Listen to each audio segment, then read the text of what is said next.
Hoki mai anō ki te Karere, mai rāno e mōhio ana a Tairāwhiti mō tō rātou kaha ki te Haka. Kua toa ngā kapa o Tauarohe i ngā taitara e whitu o Te Matatini. Hei te ahiahi nei ka tīmata te whakataetai a tau tohi torawa atu o te katoa huri noa i te motu ara ko Tamararo i tīmata mai i te tau 1953. Te kaumā whitu ngā kapa ka eke ki te atamira i tēnei wiki nei ki te kimi i ngā kapa e rima ka uru ki te Matatini 2017. Mo etahi atu kōrero ka whakawhiti atu tātou ki a Rāhia Timutimu kei hou piko i Tūranganui a Kiwa. E te tuehine Rāhia ko te pātai nui ki a koe o hoa ai rānei, ka tīgina atu e koe o poi, ka kuhuna atu e koe o kākahu kapa haka mo te atamira o Tamararo i tēnei tau. Kia ora te manahau e kau. I tonua au e ngā kapa maha ki atu hei kaitātaki wahine mā rātau hue anō i whakaiti au i au anō i āhua karo au i rā tono, kaore au i hiahia, kia riro mai au te taitara a kaitātaki wahine. Hioi anō, kau, tērā pōhehe tērā. Hioi anō, e mua i tā tātou kōrero mō Tamararo, mai rā anō e mōhio ana a te Tairāwhiti, mō tōna kaha ki te Haka. Engari, hiaharā te anamata. I nanahi nei, i tū te kaupapa e kia nei ko te Haka a Rēhua ki te muriwai, i whakakao mai ngā mātanga me ngā rangatahi ki te wānanga i te ao Haka. Ko ake nei, ka kōrero mai tētahi o ngā kaiwhakarite o te rauhui, te rauhui angata. Engari i tēnei wā, anei tā tātou ake mātanga Haka a Mātai Smith. He pēhea te āhua o te Haka ki roto o te Tairāwhiti i tēnei wā.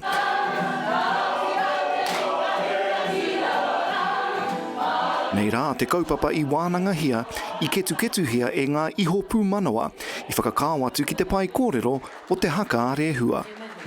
Ko tōtara kia mātai, ko koutou te wā i naime, what are you going to do? Haka's the thing that brings us alive. It maintains us as who we are. Ka are he whakataitai i runga i tēnei papa whakatū waiwai. He kōrero kē mo te tūāpapa o te whare Haka o te Tairāwhiti, i hangaia e ngā tīpuna pērā ia wirumu kerekere. He said, enjoy your time in the spotlight because when you become a tutor, your job is to shine the spotlight.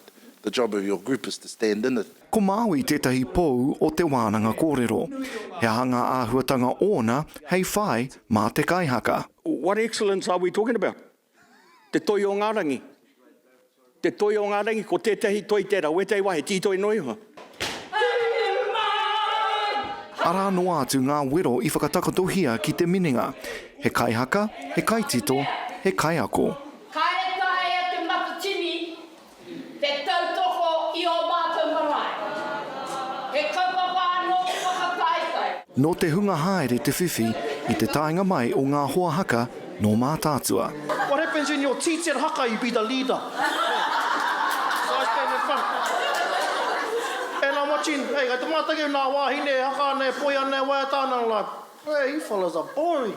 I personally think Haka has become quite stagnant. And there's not a lot of creativity going on, especially on our Matatini stage.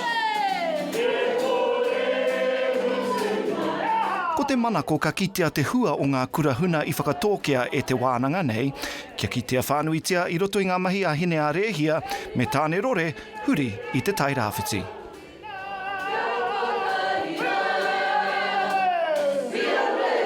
Mātai Smith, Taioro.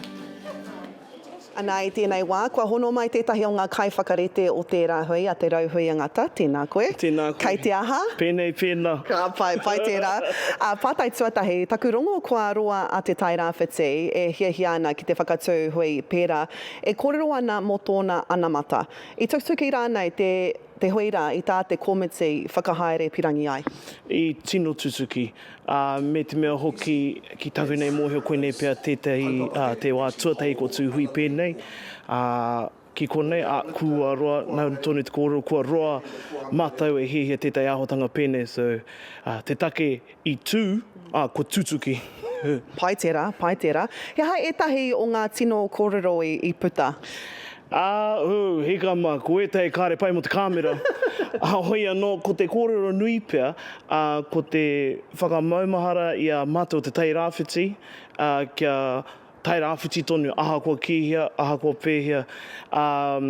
Me te mea hoki i ngā tau, kua ngākau maha ki pia mātou kia mātou anō, tātou kia tātou anō, hei te mea o Tairāwhiti anake, engari Māori whānui tonu, tēnā me koe ake te arero, me whakahe, kaue whakamā te whakahe i tangata, engari whakahe i runga i te ngākau whai i te tika, me he anō kātika, ki reira anō e koe anō ai, te arero, te naihi, te peanuts, te ahatu, te ahara. Hea ha te anamata o te kaupapa nei, pātai whakamutunga? Ui, hika. Ko te anamata kia haere tonu te tei kaupapa pēnei, ko whakaarohia anō hoki kia whakatū te tei kaupapa anō mo te hunga rangatahi. Mo te hunga rangatahi, i te mea rātonu te kōrero, ko rātou anō ngā rangatira moa pōpopo o tēnā me tīmatai, mātou, tātou, te whakamana i taua kōrero. Iai. Tēnā koe o kōrero, kia kaha i nei rangi whakatā. Tēnā koe rai. Hiwai anō, hoki mai ki te kaupapa nui o te wā nei, ki Tamararo nei, kua rite te ātameira whakataetai, ara, kei muri i a tātou i tēnei wā. Ka tū te kapa o Ngāti Konohi hau kāinga, hei te haurua, hei te ono karaka i te pōnei, aroha mai, ko te haurua i te rima te wā karakia, ko rātou tētahi o ngā kapa e whā ka eke ki te ātameira. A pōpō e hika mā, te kaumā toru anō ngā kapa kātū, kei reira ētahi tino toki pēnei te waihirere, whangara mai tawhiti. Ko te hoko whitu atu, ko tū te manawa mauria a rātou ko hikurangi. Nā reira, he whakataetai nui kei te haere te manahau, hei whakanui i a koro Tamararo, kua eke nei ki ona tau whitu te kaumātoru. Kua hoki anō, kia koe e hoa. Rāhia Timutimu, tēnō pai rawa atu e hoa mihi ane kia koe i te pai o tēnā pūrongo o ēnā pūrongo me ki. Ka mutu e whakapono ana hau mena ka eke koe ki rungi te atamira ai ka riro i a koe. Te taumata o te kai tātaki wahine o Tamararo. Kāre kore.